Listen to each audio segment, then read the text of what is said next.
Some hearings aren't just internal affairs. There are stories that, once heard, make it clear why silence is no longer an option. This wasn't a high-profile case. There were no gunshots, no bloodshed. Just a black woman, intelligent, sharp, and unyielding. And a white officer, a man used to yelling at women and still being praised for following protocol. One day, he crossed the line. Only this time, he picked the wrong woman. Have you ever watched someone in power fall? If not, then sit down, take a deep breath, and stay until the very last second, because today's twist will make you rethink the entire system and ask yourself, have we been calling the wrong thing justice all along? Some days begin so simply. You never expect what's waiting around the corner. It was a warm Wednesday afternoon in Rooster Creek, the kind of town where people can argue for hours over the best donut, but rarely question fairness. Lieutenant Denise Carter had just wrapped up a long meeting at the city police department.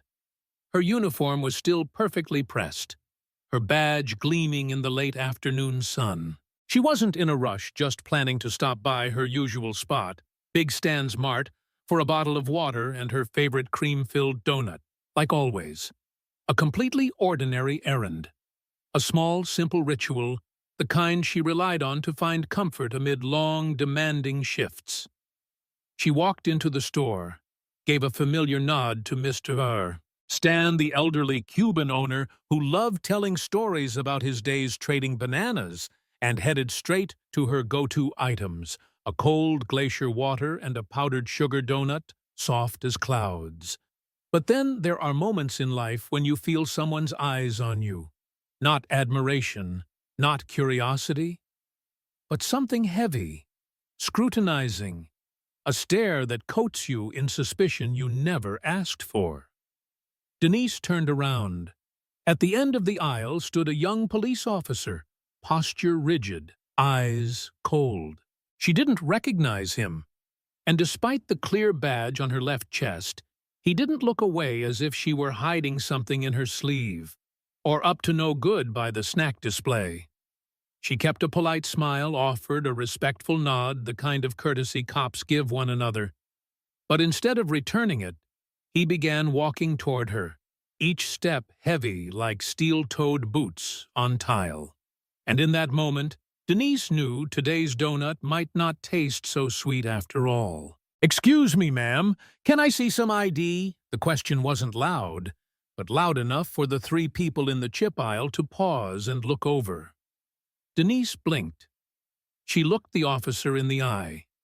His name tag read, Deputy Kyle Brennan. Young, white, with the posture of someone who just graduated from the Superhero Justice Academy. "May I ask the reason for the check?" she replied, voice calm but firm. She was used to staying composed under pressure. But this? A cop confronting another cop for buying a donut? Brennan raised his eyebrows and crossed his arms like a TV detective on a local drama set. "We got a report that a woman in uniform was acting suspicious." "Suspicious?" Denise echoed. "Yes, you're holding a water bottle you haven't paid for yet." "Ah," Denise said with a soft smile, raising the bottle. "I was on my way to the checkout." Still unpaid, he snapped back, as if he'd just delivered a smoking gun argument. For a moment, Denise almost laughed, partly because of the absurdity of it all, partly because she remembered a training lecture on the misuse of authority, never thinking she'd one day become the live-action case study. "Do you know who I am?" "That's usually what guilty people ask." Brennan smirked and suddenly pulled out his handcuffs. Denise didn't move, not out of fear, but because a question had popped into her head. Am I really about to be arrested over a cold bottle of water in the very city I've protected for 12 years? And, true to Murphy's Law, if anything can get worse, it will. especially when you're holding a donut and no one's recording. Deputy Kyle Brennan hit the siren like he'd just uncovered a coup d'etat, not simply encountered a female officer stopping at a convenience store for water. People around began to gather. A few pulled out their phones. An elderly man picking out bananas adjusted his glasses, squinting in disbelief. Denise was handcuffed right in front of the checkout counter while the cashier was still scanning her bottle of water. "You have the right to remain silent." Brennan began reciting the Miranda rights, his voice as flat as someone reading karaoke lyrics. "And I have the right to sue you for wrongful arrest," Denise replied, her voice oddly calm. She didn't resist. She didn't raise her voice. She just smiled. A smile that made Brennan uneasy, but he stood firm. After all, as he once told his colleagues over lunch, "I am the law around here." She was escorted out of the store still handcuffed, still thirsty, and notably still unpaid for her favorite cinnamon sugar donut. At the county precinct, the scene could have been mistaken for a sitcom. She walked in alongside Brennan. No one had any idea what was happening. Lieutenant Denise Holloway, the same woman who led a hostage rescue operation on the city's west side. The one awarded a medal by the mayor now appeared as a petty theft suspect. "Don't worry, everyone," Brennan announced. "I've got the situation under control." A young officer in the back blurted out, "She's my boss, dude." The tension in the room suddenly became thicker than the day-old coffee still sitting in the break room. Denise sat calmly in the middle of the room, still cuffed. Brennan stood, trying to explain himself. "My actions were entirely within procedure. We have security cameras from the store." A deep, steady voice rang out from the back. Captain Willard, a tall, seasoned black man known for his intolerance of nonsense. "And we'll review the footage. If Lieutenant Holloway committed a crime, I'll handle it. But if she didn't—" He paused, locking eyes with Brennan. "Then I hope you've got a fresh resume." Denise smiled again, this time with just a hint of spicy Mexican chili. Because she knew the game had just begun. In the main briefing room, the lights dimmed. A large screen flickered on. The store's security footage played. The room fell silent, as if everyone were watching a lottery draw, except everyone already knew they didn't win. The footage showed Denise walking in, greeting the store owner who smiled back warmly as always. She picked up a bottle of water, grabbed a granola bar, her favorite, oat chocolate, and headed to the register. Everything was routine, nothing remotely suspicious, and very clearly the scanner beeped as she paid. "Pause there," Captain Willard said, voice firm. The technician froze the frame right as Denise took out her wallet, the store owner saying cheerfully, "Have a good day, Lieutenant."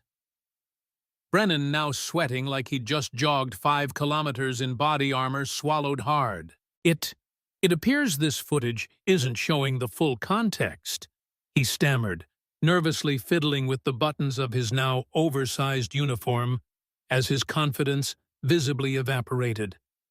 Captain Willard nodded. "You're right. Let's keep watching." The video resumed. Denise turned and walked out.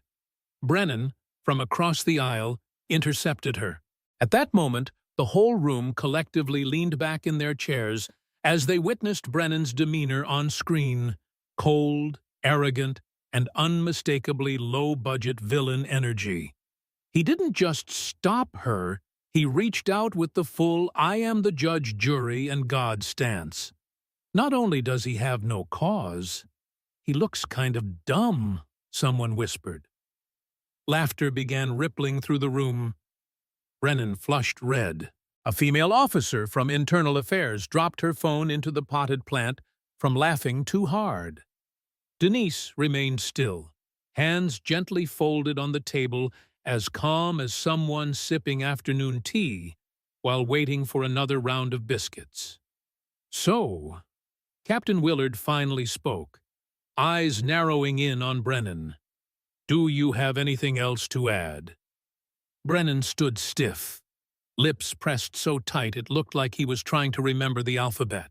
And then he said the worst possible thing he could say. She looked suspicious.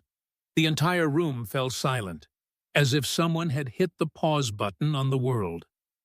Willard slowly walked toward Brennan. "I look at you and think you're suspicious.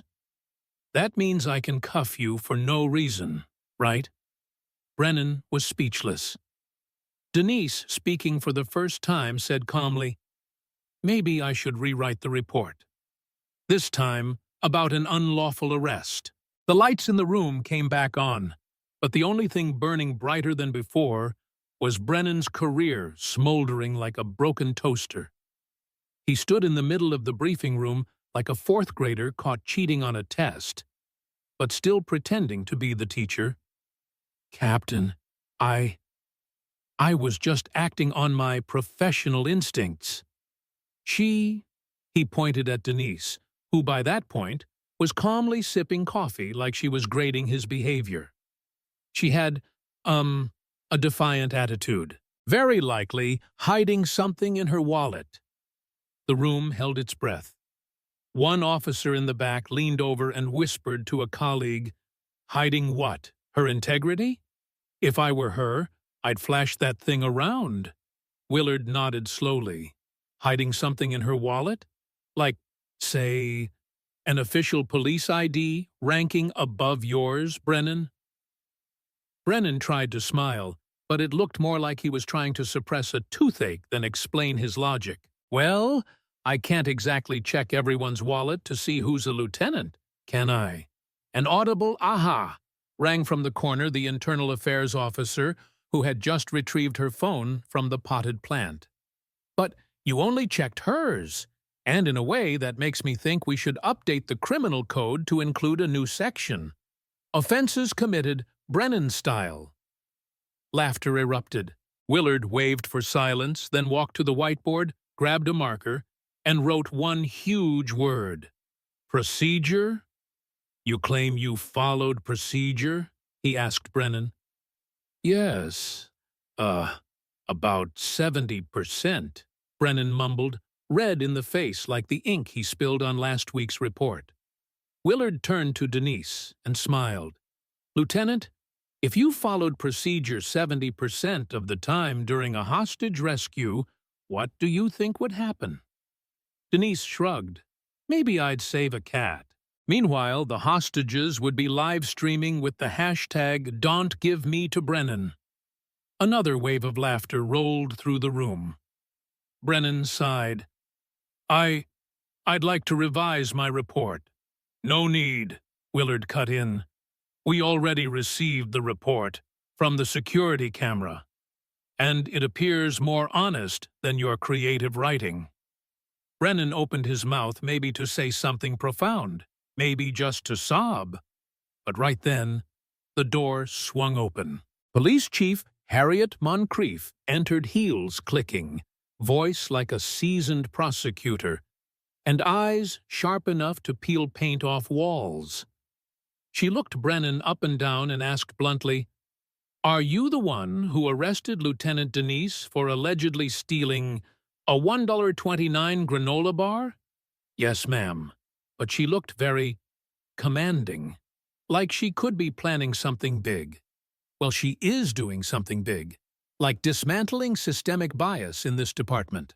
She stepped closer, eyeing Brennan like she was choosing which name to erase from the payroll. "Prepare your resignation letter, or prepare for garage duty. Your choice." Brennan stood frozen like a statue, even the pigeons wouldn't bother with. The meeting ended in a hush quiet, but seismic. Denise stood up, adjusted her badge, and smiled at her colleagues, many of whom nodded back with respect. As for Brennan, he returned to his desk, stared at his badge, and sighed like someone who just lost the Netflix password. After the truth-unveiling meeting in the command room, Denise didn't return to her office right away. She had more important work to do, something Brennan had clearly never considered in his 12 years of wearing the badge. Writing an honest report. At the Internal Affairs office, Denise knocked softly, because even truth needs an invitation. "Come in." It was investigator Robin Elkins, known for reviewing case files faster than an officer can say, "I didn't know the camera was rolling." Denise placed the folder on the desk. Witness statements, incident report, testimony from store clerk Patel, and the best part, the original report Brennan submitted, along with the unedited security footage. Robin pushed up her glasses, glanced at the file, then chuckled. "Oh, Brennan wrote that you fled with a tactically defiant demeanor? You mean walked out of the store and opened your water bottle?" "Exactly. I think the tactic was to use bottled water to rinse off bias." Denise smiled softly, though her eyes were sharp as a blade. Robin paused, thoughtful. "You know, if I open a formal internal investigation and release these statements, Brennan's not just going to lose his job." "I know," Denise replied flatly. "And you still want to go through with it?" Denise nodded. "Not to destroy anyone, but to remind everyone that that badge, that power, isn't a license to humiliate others." Robin nodded slowly. "Then I'll do my job. And you, brace yourself. A storm's coming." 3 days later, Denise was called into the command office. But this time, not to answer accusations. This time, to be promoted. Police Chief Harriet Moncrief stood before the full department, including many who had watched her being led away with skeptical eyes just weeks earlier. After reviewing all the evidence, hearing witness statements, and verifying internal reports, I am announcing an official decision. She turned to Denise.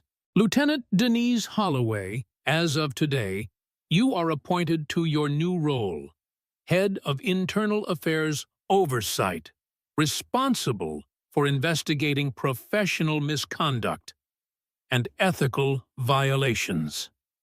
Brennan, standing in the back, looked like he'd just swallowed a pair of handcuffs.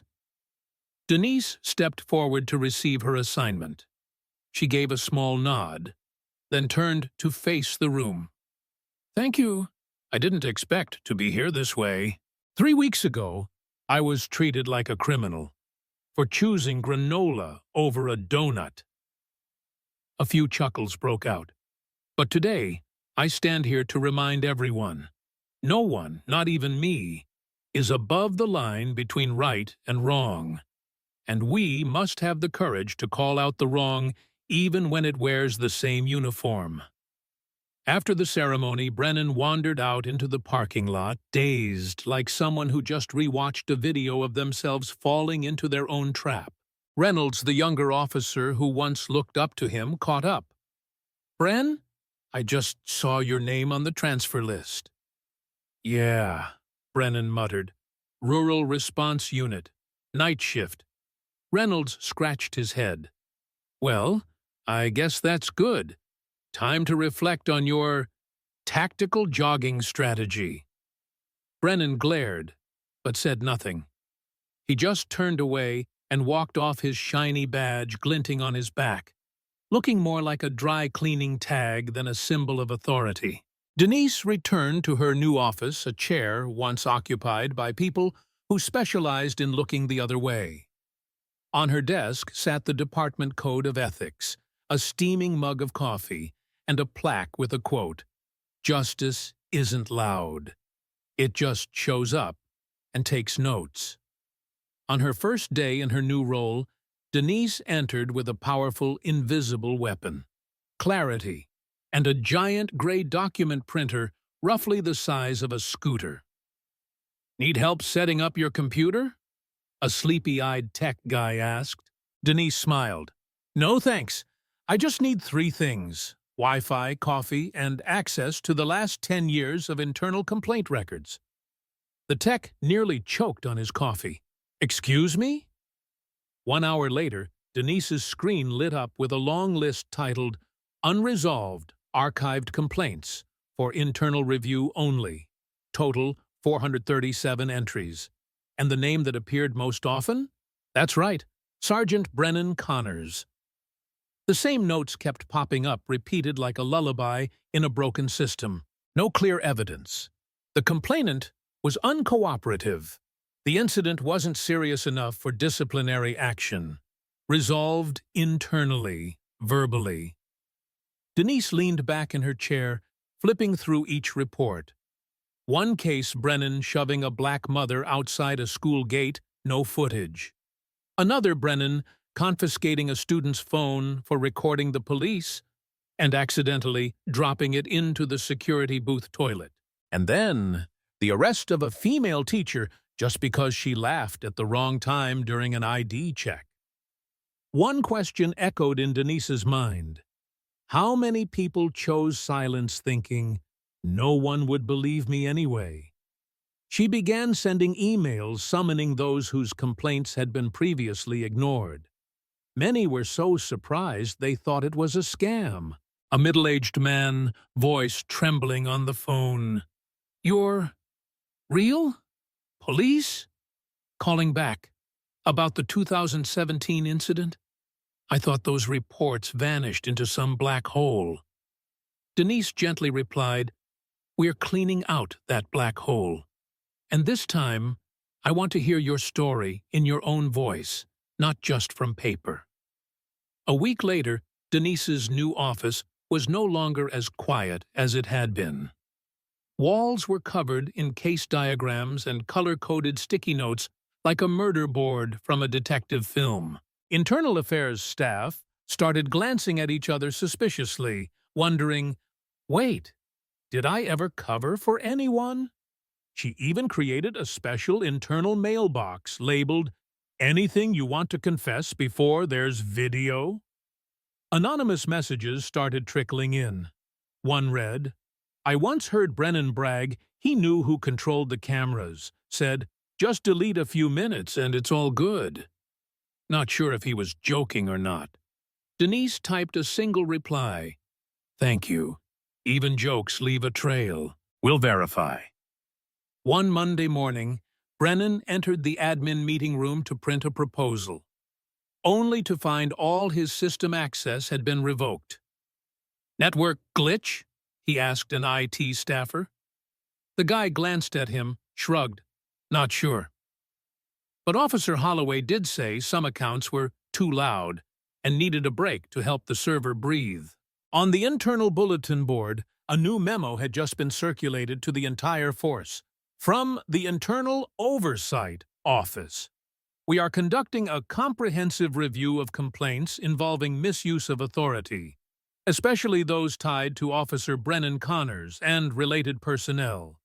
We encourage all witnesses, victims, or internal staff who have observed such conduct to report through the secure channel." Then one quiet Friday afternoon, an email landed in Denise's inbox from the Conduct Review Unit. "We've discovered a misdated video file linked to Brennan's March 4th incident. The raw footage shows him grabbing a teenager by the collar and slamming him onto the curb, contradicting his report." Denise smiled, typing her reply. "Send it to me immediately. I think it's time Brennan watched the movie he's been starring in for the past 10 years this time, the unedited cut." That same afternoon, Denise entered the internal meeting room holding a USB stick. In her left hand was a stack of files so thick, dropping them could trigger geological tremors. A young officer whispered, "Officer Holloway, bringing in the sleepy of the Library of Congress again?" Denise didn't laugh. She just dropped the stack onto the table. Thump! The sound alone made a few people straighten up like a surprise pop quiz in middle school. Brennan was present too, his chair tilted back, arms crossed, wearing that smug, "none of this will touch me" look. Denise turned on the projector. The big screen lit up. On it, footage showed a young black teen being slammed to the curb, his head hitting a manhole cover. A very clear figure appeared, Brennan Connors. Sunglasses, radio on hip, the all-too-familiar stance, cold face, hard hands. The entire room fell silent. Not yet. Denise moved to the next slide, an audio recording. Disable the northeast camera for me. They don't need to see the part where I grabbed his collar. Just leave in the part where you pushed him over. That voice? It was Brennan. Someone in the room coughed. Others exchanged glances. A young officer whispered, "Wait, wasn't that the clip we used in the Model Youth Engagement training module?" Denise nodded. Without a mic, but still clearly audible. We used a fabricated clip as an example of proper conduct, when in fact, the original was a serious violation. Today, I'm here to correct both the truth and how we've been defining right and wrong for the past 10 years. Brennan still hadn't spoken, but his face began to flush. A bead of sweat slid down his collar, not from the heat. Denise stepped forward and placed another printed document on the table in front of him. Summary of 24 complaints in 5 years. All naming Brennan Connors. Of those, 9 involved unnecessary force against women, 5 against minors, and 1 against an 82-year-old grandmother shopping late. That grandmother was marked in the report as non-compliant and resistant because she refused to put down her shopping basket. The air was now as heavy as a pot of broth at the end of a long day. Denise stood tall, speaking evenly. I know some people may think I'm attacking a fellow officer, but if I let the truth fall into the trash, then I'm no longer a police officer. I'm just a paid employee who keeps quiet. And that's not why I joined the force. A timid round of applause began. Then a few more joined. Then the whole room, except Brennan. He shot to his feet, his chair clattering back. You're gonna come for me over a damn video? One mistake after all the times I saved lives? Denise replied without missing a beat.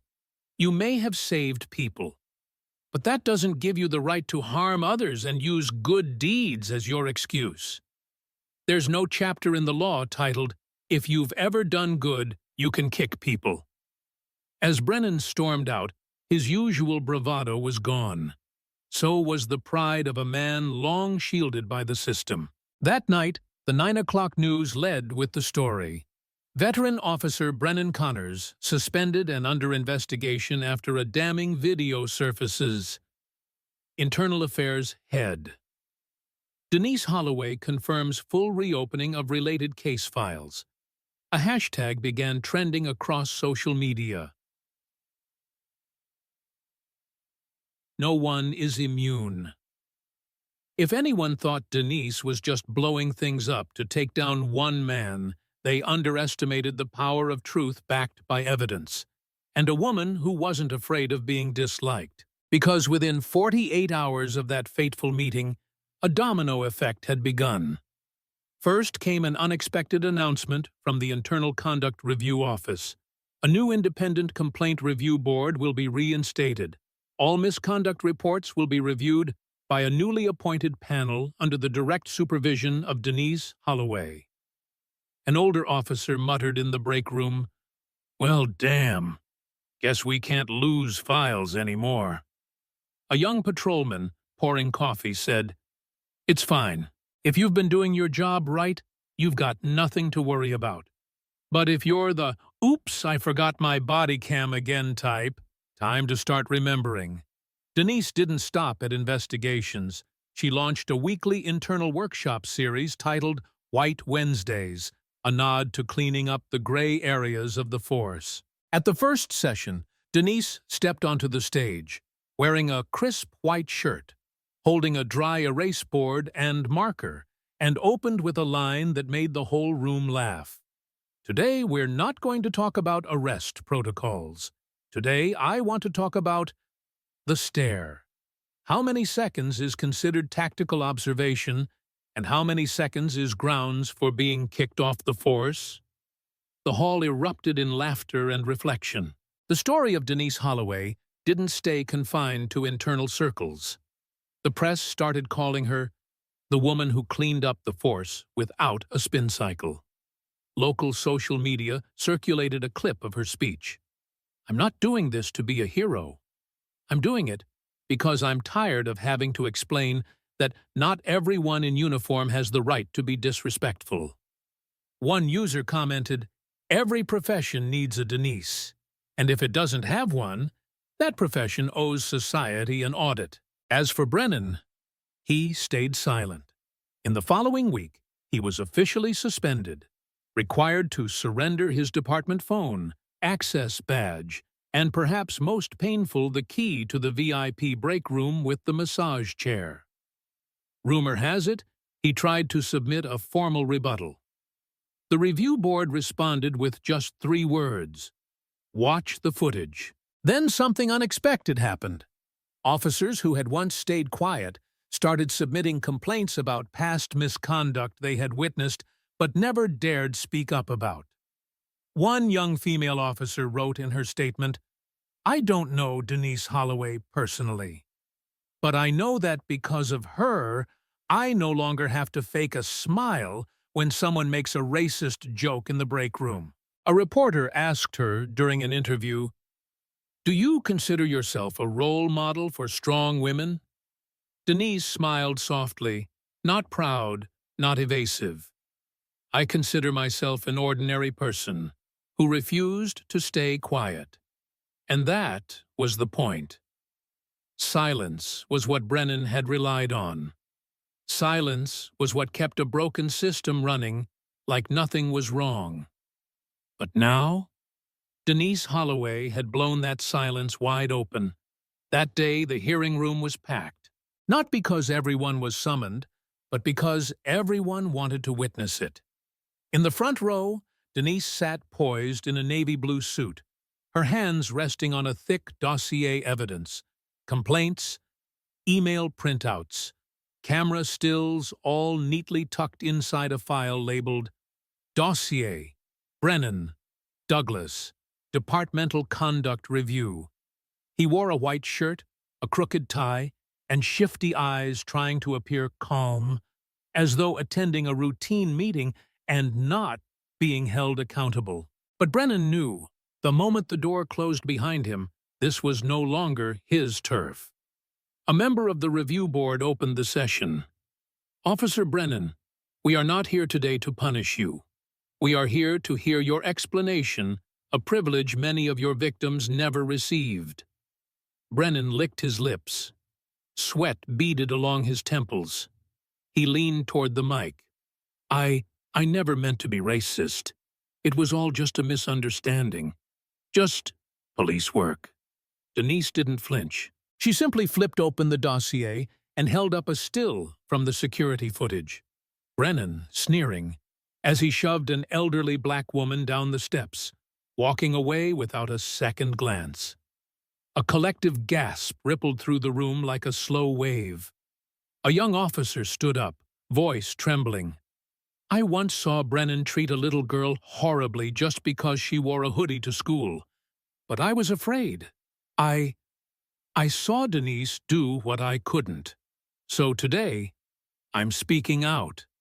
Then another spoke, and another. The hearing slowly became a truth-telling reckoning one Brennan could no longer control. Face flushed, Brennan shot to his feet. "You're all traitors. You're letting a woman, someone like her, run this department? This isn't justice. This is revenge." The room fell quiet.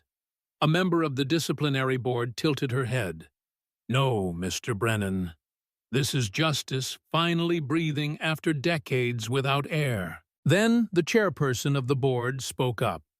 "Based on verified evidence and sworn testimonies from fellow officers, we conclude Officer Douglas Brennan is permanently removed from the force. The case file will be forwarded to the state attorney's office for potential criminal prosecution." The gavel struck. Brennan froze. No one applauded. No one celebrated. There was only a profound stillness, like the air had just been cleared of a 1,000-pound weight. The press swarmed. One reporter asked, "Lieutenant Holloway, do you have a message for young officers just starting their careers?"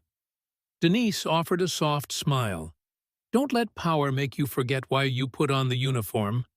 And if someone says you're too sensitive, remember being sensitive to injustice isn't a weakness. It's the starting point of every real change."